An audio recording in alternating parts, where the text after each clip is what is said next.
Hi guys, James at Rampant Lion Reviews again for you today with another beer review. For this one, we are going to head back to Denmark once again for the first time in what feels like a good little while.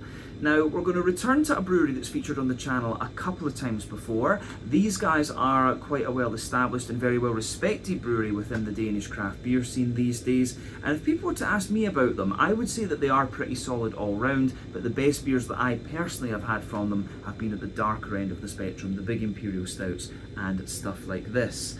Now, the beer that we're going to have a look at from them today is a style that I have tried from this brewery before. It's one that I know they can do very well, but this beer comes from a series of beers that they do that I haven't tried anything from before. But I've heard very good things about this particular one and very good things about the series generally. So when I saw one of these in Copenhagen, I thought, you know, I have to have a go at this and see what it's all about. And I think this beer should be really interesting. So needless to say, I'm very, very curious to see what this beer is going to have in store for us. Hopefully it's another good beer, hopefully it makes for an interesting review, and as always, I hope that you guys watching enjoy my take on this one as well. So yeah, for this review then, like I said, we are going to head back to Denmark. We are going to go to Jylland, which is the kind of mainland part of the country, if we can call it that. We're going to head up toward the north of the peninsula to Ålborg, and a little bit out to the east of the city to a place called Storvorde. And that means that we're going to have a look at another beer from the wonderful Bad Seed Brewing. So this particular beer comes from their small batch series from 2024. It's called Grand Duc. It comes in at 14.5% ABV, and this one is a double mash and double barrel aged Imperial Stout with some Ugandan vanilla beans added into it. So yeah, this one should be pretty damn good actually. But yeah, this is another beer that I picked up from the wonderful Kiosk in Copenhagen, which, you know, for me, it's one of my favourite beer shops in the world. If you're visiting Copenhagen, it's a great beer city, potentially the best in Europe in my opinion, for a modern style craft beer that is. And yeah, Kiosk is one of my favourite places within that, so go and check it out. But yeah, very cool to return to Bad Seed Brewing. These guys do some really great Imperial Stouts in my experience, but their other beers tend to be pretty damn good as well. But yeah, for me, the really best things from these guys are at the darker end of the beer spectrum. The last review that I did from these guys appeared on the channel, I think maybe 2.5 years ago, something like that, before I moved out here to Hong Kong anyway. So yeah, it's nice to return to these guys after quite some time. And this brewery does have a little bit of a YouTube connection as well, which we'll explain in just a little second. But yeah, a 14.5% double mash, double barrel aged Imperial Stout with some Ugandan vanilla beans in it. I think that'll be quite interesting. So yeah, let's crack on with this one then and see what it's going to have in store for us. So, as always with my reviews then, I'll tell you a little bit about the brewery before we taste the beer. If you want to get straight to the tasting though, just fast forward. All the usual links can be found in the video description below. That's the brewery website, the link to my other reviews that I've done from Bad Seed Brewing before, and hopefully we can review more beers from these guys in the fairly near future. But there's all the usual social media down there. If you want to see more reviews, do please consider subscribing to the channel. The support that you give is massively appreciated, and remember, you can go into the channel homepage and search for beer using the geography tagging system. So just go in there, use the little search bar, put your hometown, state, county, province, whatever you like.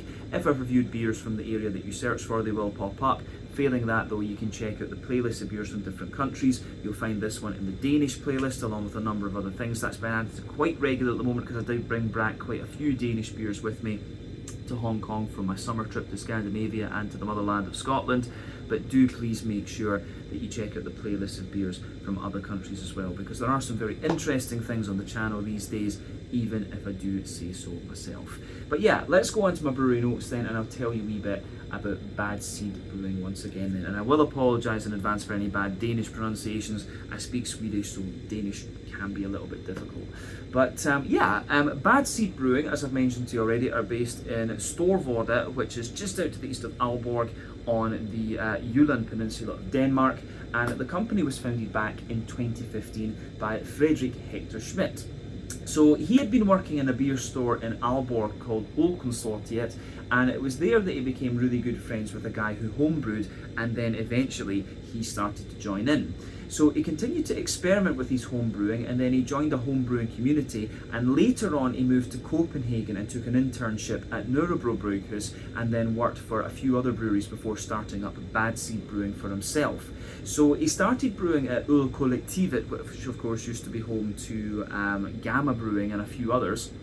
And he was initially working as a sort of phantom, gypsy, whatever you want to call it, brewery. And the first beer to be released was the Lazarus IPA, and that is one that I do need to get a hold of and try, because I've heard that's pretty good. But he was also working as a bar manager for Brewers Inc. at the same time as getting Bad Seed Brewing off the ground.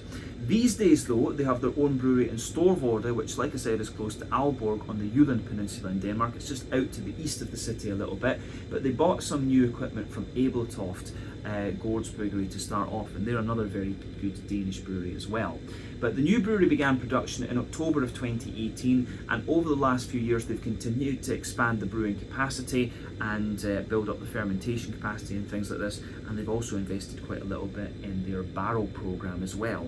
These days the current head brewer is Peter Vad Goldberg Jensen, who is of course the man behind the Master of Hoppets here on YouTube as well. Very good beer reviewer, lovely guy, I've met him a few times, and it seems that he's brewing some very good beer these days as well, I hasten to add. So yeah, these guys have got a really interesting pedigree behind them, and Peter of course worked in Ölkonsortiet in Ålborg as well. But yeah, as of September 2025, when I'm filming this review for you, these guys have produced 120 different kinds of beer according to Untappd, and that number will no doubt continue to increase as time goes on. But yeah, that is everything I can really tell you about Bad Seed Brewing for the moment. If you want to learn more about these guys, you can check out the brewery website, you can follow them on Facebook and Instagram to keep up to date with all the latest goings on, or you can check out the Untappd page as well to learn a little bit more about all the different beers that they've done. Or of course you can go and check out Peter over at the Master of Hoppets and just ask him directly, and I'm sure he'll tell you. Like I say, lovely guy, and I hope to meet him again at some point very soon. But yeah, let's crack on then and have a little look at this beer itself. So as you can see, the artwork on this one is pretty straightforward. I don't know how many beers were released in this small batch series in 2024, or whether this is a yearly thing, but like I say, this one just kind of caught my eye, to be honest, because I like the Ugandan vanilla beans. But yeah, there you can see at the bottom of the can there is the small batch series 2024 symbol, and you can see the Bad Seed Brewing kind of symbol at the top there as well. And then yeah, Grand Duc. I'm not sure exactly what Grand Duc is referring to. You know, it reminds me a little bit of, you know, the Grand Duchy of Luxembourg, something like that. But yeah, it tells you a little bit about the beer here on the side. It says a double mashed and double barrel aged Imperial Stout aged for 10 months in Stonning rye whiskey barrels. I do like an American rye whiskey, I have to say. Then transferred to Heaven Hill bourbon barrels for an additional 26 months. The beer was then conditioned on Ugandan vanilla beans. So yeah, looks pretty nice, this one. As I say, 14.5% ABV, so it is a little bit of a monster, but you kind of expect that from a double mashed and barrel aged Imperial Stout. So yeah, I guess all that's left then is to get this guy out into the glass and see what it's all about. So let's do it. So, wee bit of smoke, wee bit of CO2 coming out of the can there as we open it up. But let's get it out into the glass then and see what we have here. So yeah, there we go. I have to say this one looks very, very nice actually. So yeah, before the head disappears on this one then, because I think it will quite quickly, you can see that the beer's poured with about a quarter finger of a lovely, very dark tan head there. If you put that up to the camera, you can see some medium-sized bubbles on the surface of the liquid there, then it just gets a little bit foamier the further up that you go. But I can confirm that the head in the middle of the glass there's just a few little wisps on top of that. But yeah, it is pretty much just a ring around the edge of the glass. But yeah, the colour of this one is a lovely dark ebony rosewood, and if you sugar the glass up a little bit, you can see the lacing there. This one is double mash, so it's thick as fuck, to be quite blunt about it. So yeah, it looks very nice, this one. This one I think will have a little bit of wheat and oat in it. Does it say? Usually the Danish ones, yeah, it says barley malt and oats in this one. So yeah, this beer is going to be very, very smooth and very, very thick in that sense. But yeah, there's very little opacity to this one. If you shine the light through it, there's just a little touch of that kind of Pepsi, Coca-Cola coloured edge to it actually. So yeah, the way that all of that goes together, I have to say this one does look very nice, but it's really not anything surprising appearance wise when you consider what style this beer is. So yeah, when it comes to the Imperial Stouts, we should say there's a few ways you can play with this style. You can do the double mash, which is going to give you that big, thick, sort of sticky mouth feel. You can do some barrel aging as well, where you're going to sacrifice a little bit of the mouthfeel to get all those nice infused sort of woody flavours. You can do a longer wort boil too, which is going to give you some really complex brown sugary type notes out of the beer, sort of big leathery brown sugars I would say, and you can also add adjuncts into the beer. So in this one we've got 3 out of the 4 I guess. We've got a double mash, we've got some barrel aging, and we've also got some vanilla beans added into this. I don't know whether they've done a longer wort boil, but potentially we can tell that from the actual taste of the beer as well. But yeah, I don't think we really need to say anything else about the appearance or the technicalities of this beer. I think we can just go on and have a little look at the aroma of it. So yeah, let's do that. I think this is going to be a bit of a beast, to be honest with you. Yeah, this is pretty awesome. Now I'm going to say straight away, the first thing that comes to mind when I smell this is it reminds me of the Cycle Brewing beers that I had. They had a series that was named after each day of the week, if I'm not mistaken. So yeah, the Cycle Brewing beers are the ones that really spring to mind when I smell this beer. This thing is lovely. The aroma is absolutely beautiful. I could sit and smell this all day. And one thing I will say about it too is that with this being double mash, the actual beer side of things is what comes out more. Normally when you've had such a long barrel age on this one, which is what, was it 26 months, about 2 years? Or wait, was it 26? No, so it's had like 36 months in the barrel, so it's been in the barrels for 3 years. You would actually expect the barrel to be a bit more kind of dominant in the aroma, in honesty. So I'm wondering if the fact that this has been aged in the 2 barrels and then they've conditioned it with the vanilla beans, maybe that's what's making it smell, you know, the beer side of things come out a little bit more. Very, very curious point. But the other thing could of course be the double mash. Yeah, so that's what makes this beer really quirky. And after 4,300 odd beers on the channel, I want things that are going to make me think a little bit, and this beer certainly will do that. So kudos to Peter, and maybe he's had the same kind of thought process behind creating this beer, I don't know. But yeah, the way that this one goes together though, I have to say, is absolutely lovely. So let's just break this down then and try and describe it for you a little bit more in depth. So once your nose adjusts to the aroma of this beer, you do start to get more of the barrel out of it. So yeah, you can smell that lovely kind of smooth and slightly vanilla infused American oak in there. So yeah, I've often said that European oak is a little bit drier than North American oak. They're different species of tree, of course, so that's going to affect it. But yeah, you can smell that lovely, smooth and slightly sweeter North American oak coming out of this one. There's a wee bit of vanilla mixed into that, and yeah, you've got all of the spirit sitting on top of that. So see, I was never a great fan of bourbon. For me, bourbon just had a little bit too much bite to it, and I like a smooth spirit, in all honesty. But American rye whiskies, I think they're great. So for me, you can smell a little bit of the bite of the bourbon and also the bright brown sugars in there. But yeah, the how would you say, the what you call it, the rye whiskey in this one for me really shines through. It's a very bright rye whiskey, and it's almost like just a very kind of crispy character to it, but it's also very smooth at the same time, and it's got a wee bit of a nutty character to the spirit actually. I'm really curious to see how that's going to come out in the flavour right enough. But I think that covers what we need to say about the aroma of the barrel, in all honesty. But yeah,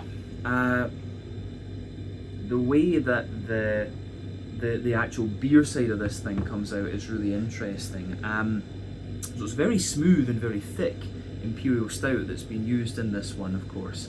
But yeah, the backbone of the beer itself, it's kind of like, you know, the edge of a chocolate cake, something like that. That little bit of a more kind of toasty-ish. The edge of that, you know, it's kind of the edge of the sort of more toasty edge of the cake in there. You get a little bit of that in this one, but it's not really aggressive or anything. Above that, you get a little bit of a sort of rye bready character. There's definitely like a mix of chocolate sponge and chocolate brownie. In this one, you've got some nutty elements in there as well. The chocolatey side of the beer is lovely as well. You've got a nice little bit of milky kind of character sticking out of this one. It's more like, yeah, like a more milky chocolate. There's a sort of 40% cocoa chocolate, but then further back on the nose you're getting maybe a 70-ish percent cocoa chocolate, and there's some of the darker elements too. And then within that, yeah, the vanilla beans really come out. As I see, you've got that pecan-y, almondy sort of note. Then yeah, some toasty brown sugar above that. There is a little bit of a leathery brown sugar to this one, I hasten to add too. So maybe the beer's had a slightly longer wort boil. Again, we'll need to see when we actually get into the beer. But then on top of that, yeah, so you've got the toasty brown sugar, the leathery brown sugar, and then you've got a little bit of the kind of treacle molasses type note coming out of this one. So yeah, big oily kind of treacly notes in there. There is a bit of toasty caramel as well, and yeah, I don't know if I want to say anything if there's anything else in that, but yeah, the way that all of that goes together, I think is really, really nice. So that gets a big thumbs up from me. Yeah, I like that in this one. It's the malty backbone of this beer is lovely, but I think we'll get even more complexity out of it when we actually taste the thing. Now, the yeasty side of this beer, for me, at the back of the nose, you're getting a little bit of that sort of Scottish English Christmas pudding sort of thing. That big phenolic, caramelised, burnt, yeah, big sticky Christmas puddingy sort of thing. I'm very familiar with that because my dad used to love having that as his birthday cake in the middle of February, so I always used to get it a couple of times a year. So yeah, the yeasty side of this beer for me has that sort of Scottish English Christmas puddingy note to it. There's a wee bit of a rye bready note, some toasty character there as well. But yeah, the way that all of that goes together in this one, I think, is pretty damn nice. So the malty and yeasty side of this beer is absolutely beautiful, and it has a really good balance with the barrel. I think you get more of the barrel out of this one the more that you smell of the beer. But let's have a wee look at the hoppy and fruity side of this one then. So as I've told you in many videos before, the Imperial Stout is not the most hop forward style of beer. And especially when you're looking at one that has been aged in barrels for about 3 years, the hops are going to have dropped out of it anyway. But nevertheless, I do think you get a little touch of hoppy character coming out of this one. There's the faintest little touch of earthiness in there and a wee bit of a herbally woody sort of thing to it. And there's also a little bit of grassiness there as well, and a little touch of floral note. But as I say, most of the green component of the hops in this one has dropped out because one, yeah, it's been aged in the barrels for so long, and obviously it's been sat in the can for even longer than that. So yeah, that's worth bearing in mind in this beer, because this thing would have been born, what, if it's released in 2024, it would have been born in about 2021, something like that. So we're drinking a kind of older beer here, but I'm sure it'll still be pretty bloody good. So yeah, I don't know if there's anything else we need to say about the kind of green component of this one, so let's round off with a wee quick look at the fruity component of the beer then. So yeah, it's, how would you say, there's a lovely little bit of, I do get a little bit of raisiny sharpness out of this one, but not too much. There's lots of plums for me. There are elements of like prunes and dates and stuff like that, but quite a little bit of fig, I would say, as well. Blackcurrant and blackberry, but yeah, the more that I smell of this one, like prunes, dates, figs, yeah, I think those are the kind of fruity elements that I would say are most prevalent in this particular beer. But yeah, I think it goes together really quite nicely. The other thing we're going to see about this one, I think that will be very interesting, is the effect of the oats in this. So yeah, as I always say, take a little bit of time to just enjoy the aroma of your beer before you get stuck into it, because that's always half the experience when it comes to craft beers and whiskies and sakes and stuff like this. But yeah, I think it is about time that we try this one and see what it's all about. So yeah, this one is the Grand Duc, a 14.5% Imperial Stout, part of the 2024 small batch series from Bad Seed Brewing in Storvorde near Ålborg on Jylland in Denmark. This one has been aged for 10 months in 10 months in the Stauning rye whiskey barrels, then 26 months in Heaven Hill bourbon barrels, and then it's been conditioned with Ugandan vanilla beans. A double mashed beer, this one too, I hasten to add. Let's have a go at this and see what it's all about. Slàinte, skål, cheers.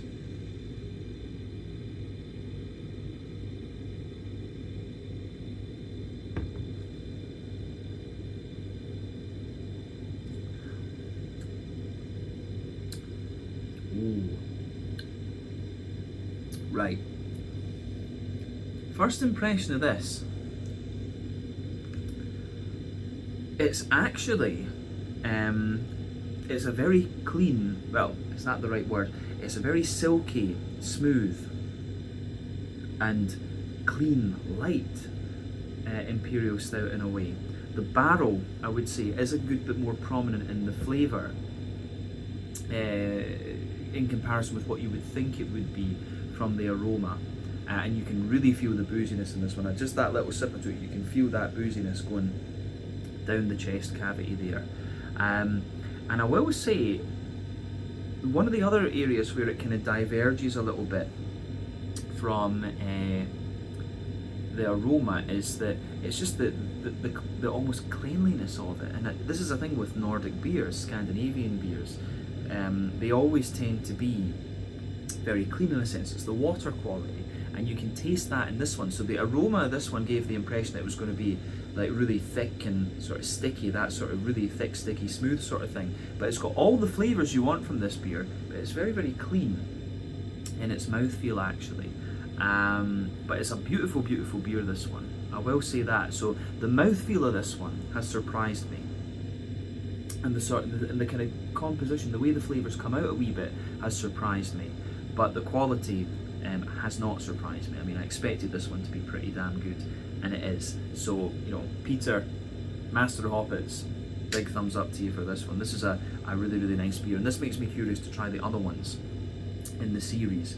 But yeah, I didn't quite expect this one to be, I thought this was going to be like thick as fuck. I really thought that, but it's actually quite a clean, drinkable, sippable beer, and probably it's the barrel aging taking down the mouthfeel of this one a little bit. It would have been quite interesting to try the kind of base beer that they've put in this one to see what that's all about. And as I say, these guys do a lot of Imperial Stouts, and for me, that's where they really excel, is on those big, more malty leaning beers.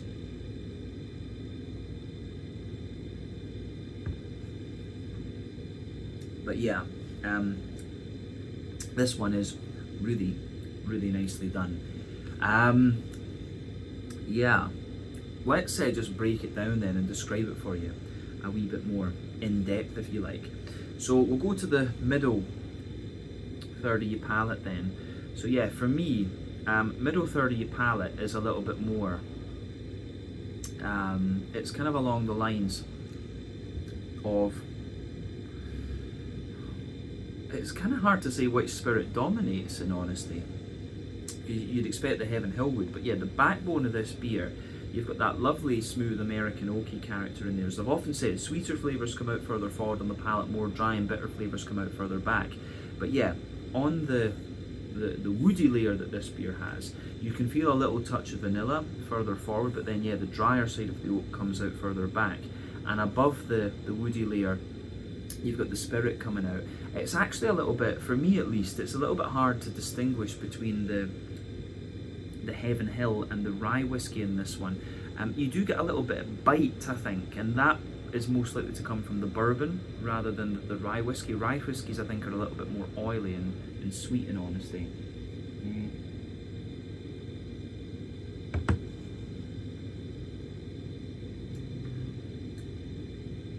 So yeah, the rye whiskey in this one, I think, is coming out a wee bit more into the aftertaste, but the sort of bite of the bourbon, I think, is the kind of one that lingers, and both of those spirits give you a little bit of fruitiness, almost. It's like a kind of datey, sultana-y, apricot's not the right word, but yeah, it's got a slightly datey, sultana-like fruitiness to it as well, which is quite interesting. But yeah, the barrel in this one, in the flavour, it is a good bit more prominent in comparison to with what I thought it was going to be from the aroma. We can safely say that. But yeah, above that you start to get the actual beer side of things, if that makes sense. So yeah, above the spirit layer then you get a little bit of a toasty, bread crusty character coming out of this one. I wouldn't say that it's overly,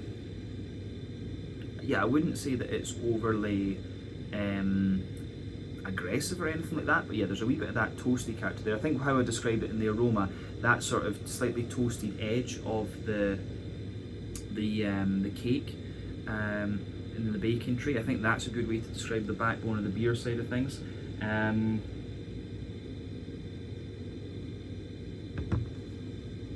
On top of that, you have a bit more of a kind of rye bready layer coming out of the beer. So yeah, you've got the cake edge, the rye bready layer, more of a wholemeal brown bready layer on top of that. Then you've got a kind of chocolate spongy character, and maybe there's a little bit more of an oily, gooey sort of chocolate brownie layer sitting on top of that. Within all those layers, you do get a little bit of nuttiness, I think, like almonds or pecans, and the vanilla beans, I think, are sort of adding a bit of fibrousness, if that's a good descriptor. It's adding a bit of a sort of fibrousy character to those bready and cakey layers that I've just talked about. But yeah, above all of those you start to get an almost like cocoa nibby type layer. So yeah, further forward, the cocoa nibby layer further forward on top, at the front of that middle third of your palate, on top of all the kind of chocolate brownie there, it's maybe like a sort of 40% cocoa chocolate, but yeah, further back it's got a little bit more of a, kind of 60 or 70% cocoa chocolate. Maybe even further back than that, it's a little bit kind of charred. But yeah, you've got the chocolatey layer, which to me comes across as being a little bit drier and a wee bit more sort of cocoa nibby, I would say.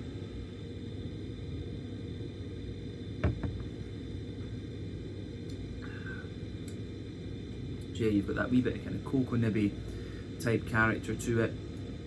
Then on top of that, you start to get the kind of brown sugary side of things coming out of this one. So it's kind of like you've got a big circle in the middle of your palate there. So the base of the circle is maybe a little bit of a more toasty, brown sugary character, a wee bit drier. Then the next layer up is a slightly more leathery brown sugar. But I would hasten to add that this beer, it doesn't come across as if it's had an overly long wort boil in a sense, but still some of that leathery brown sugary character is there. Then as you move into the dead centre of your palate, you've just got a little circle there where it's like the really concentrated treacle molasses sort of thing, and that is of course the boozy side of the beer. Maybe surrounding that there's a bit of a slightly sweeter caramel, but for me, yeah, it's a sort of toasty layer in the base, a more leathery brown sugary layer, and then yeah, you've got that wee treacle molassesy dot in the dead centre of your palate. But I think after we've said that, we've covered everything that's going on in the middle third of your palate with this one. Of course, one of the things to point out about the beer is because it's been barrel aged for so long, the mouthfeel has kind of dropped a little bit, and you've got all those infused barrel flavours. So yeah, this one with the oaks and everything and the double mash would have been, the base beer on this would have been really pretty thick. But yeah, the barrel has kind of made that mouthfeel just drop out a wee bit. But yeah, I think that covers the middle third of the palate. So let's go to the back third of your palate then. So I've often said the back third of your palate will give you very similar flavours to the middle third of your palate, but just at sort of different intensities. So yeah, the border region between middle and back third of your palate, you get that nice little bit of kind of bready build up in there. You've got the kind of rye bread underneath.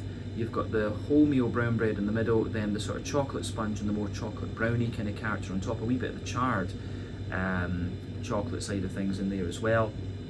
But then yeah, the base of that back third of your palate, I would say you've got a more You can feel the drier side of the wood as well, the slightly more toasty side of the spirits for sure. It's like a toasty brown sugar in there. Then you've got all the bready layers we talked about earlier. So you've got the rye bready layer, which feels a little, the sort of cake edge, of course, we should say as well. Then you've got the rye bready layer, which feels a little bit lighter, taller, airy, and more dry. You can say the same about the wholemeal brown bready layer that sits above that. Then the chocolate sponge cake, and then the more dense chocolate brownie note. And I would say some of the toasty brown some of the cocoa nibby type chocolate notes, they almost feel a little bit charred creep over there, and a bit of the toasty brown sugar and the leathery brown sugar coming out of it as well. So yeah. On top of everything else, then you've got the yeasty side of the beer. So let's have a little look at that yeasty side of things.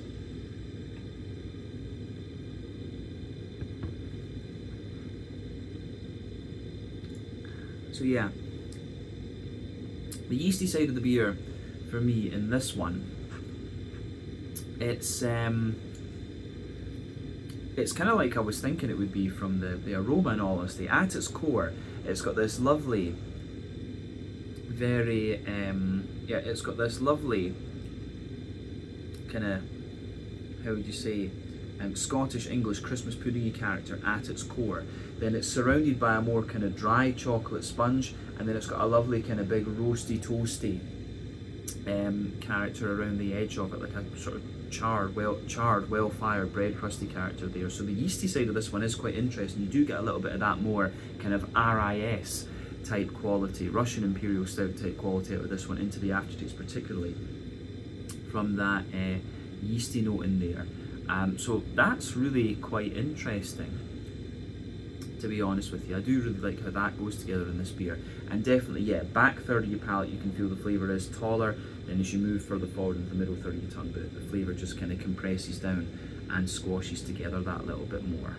But yeah, let's go on to the hoppy side of things then. So as I said earlier, a lot of the hoppy character has dropped out of this one, and there's only a very slight green component to this one. So there's a wee touch of earthiness there in the back corners of the palate. Pardon me, as you move further forward, it's a little bit herbal, slightly woody.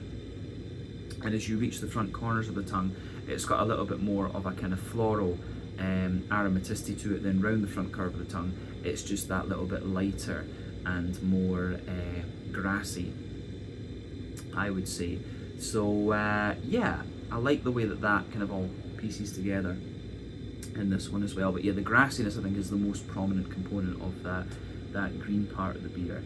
But yeah, let's focus then on the front third of your palate and the fruity side of things, just to round off the tasting of this one. So yeah, border region between front third and middle third of your palate. Again, you get that little bit of bready build up in there. There's the kind of rye bready character in the base, the wholemeal brown bready character on top of that, the chocolate sponge, then the chocolate brownie, and the base of the front third of your palate is of course the barrel. You get the spirit there. The spirit's a bit more fruity, I think, on that front third of your tongue. Then yeah, you've got the kind of cake edge, rye bread, wholemeal brown bread, chocolate sponge, maybe a little bit of the chocolate brownie and some of the cocoa nibby characters creeping forward, maybe a little bit of the leathery brown sugar as well. Then you get that nice oily bubble with the juicy fruity esters rolled away out of the beer. So let's look at the fruity side of things with this one then.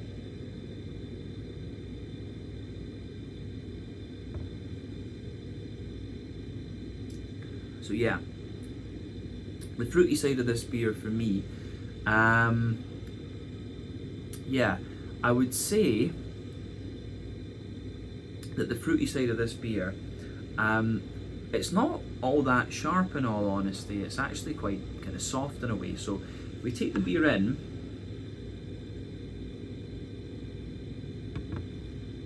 yeah, at the beginning, we go to the back of that front third of your palate. On top, yeah, you get a little bit of raisiny sharpness in there, lots and lots of juicy plum, but underneath that, there's the drier prunes, lots of dates and stuff like that in the base there, a wee bit of a sultana type note. Then as you move further forward toward the middle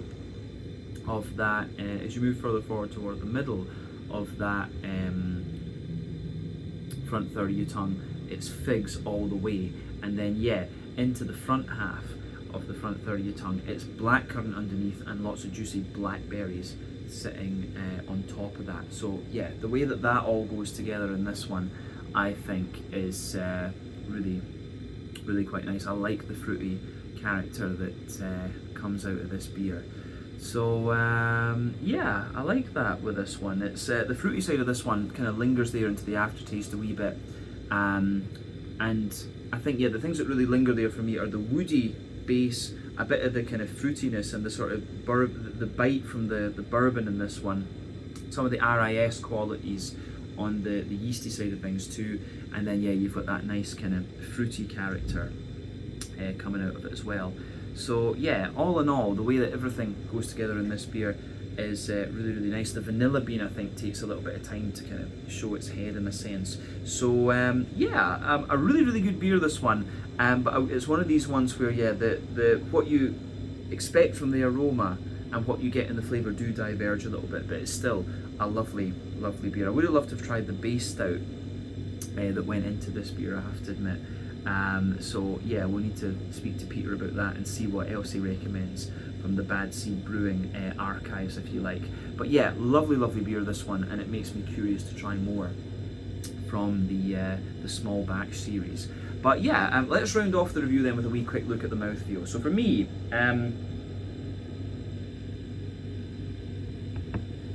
this beer, it is full-bodied.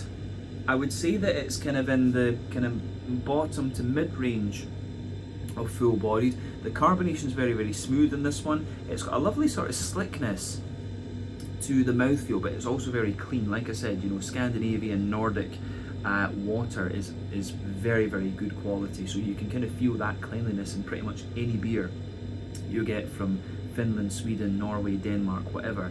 You will feel that there. As a Scot, I'm very sensitive to that as well. We've got very good water. We're very proud of our tap water, and the Danish tap water is very, very good as well. So yeah, the water quality in this one gives it a very kind of clean mouthfeel in a sense. In terms of the IBU out of this beer, you have got quite a bit of dryness from the barrel in this. You've got some roasty toastiness in there as well, and there's a wee bit of bitterness. I don't know about the exact IBU, but this beer to me, it gives the impression, if you like, of maybe about 50 or 60 IBUs. But like I say, that's maybe conflating dryness and all the other things that are going on in there. But yeah, the malt base in this one is drier underneath from the barrel. You've got a little bit of spice from the bourbon in there as well. The malty base overall is actually quite smooth. There's a drier sweetness on top there. And then yeah, you've got some lovely oily, fruity characteristics coming out of this beer as well. So yeah, the way that everything pieces together in this one, I think, is really nice, and I think it's a beautifully done Imperial Stout, this one. But as I say, with this one, the barrel has really kind of taken the mouthfeel of this one down a little bit, and it really works with the flavour. But I would love to try the base stout that went in here, because the aroma for me was like really reminded me of some of those Cycle Brewing beers and the big thick oily sticky things that I had from them back in the day. So yeah, and I know Peter likes those beers as well, which is it's probably those kind of things that he's modelling this sort of stuff on. So yeah, I think we can leave it at that for this one. It's been a really interesting beer to try, this one. I'd say the barrels for me take a little bit of precedence over the vanilla beans, but the vanilla beans do come out into the aftertaste particularly. They give you that nice sort of fibrous-y character in the malt base. So yeah, I think we can leave it at that for this one. This one was the Grand Duc, a 14.5% double mash, double barrel aged Imperial vanilla bean stout from the wonderful Bad Seed Brewing in Storvorde, just out to the east of Ålborg on Jylland in Denmark. So once again, thank you for watching my beer reviews. Until the next time, please like, subscribe, share, all the usual YouTube stuff. Let me know your own thoughts on this beer in the comments section below. Let me know what your favourite beers are from Bad Seed Brewing as well, and we will no doubt return to these guys again at some point in the fairly near future. But until then, check out my social media, check out their social media, check out my friend Peter over at the Master of Hoppers as well, and I'll catch you guys in another review very, very soon. Slàinte, skål, and cheers.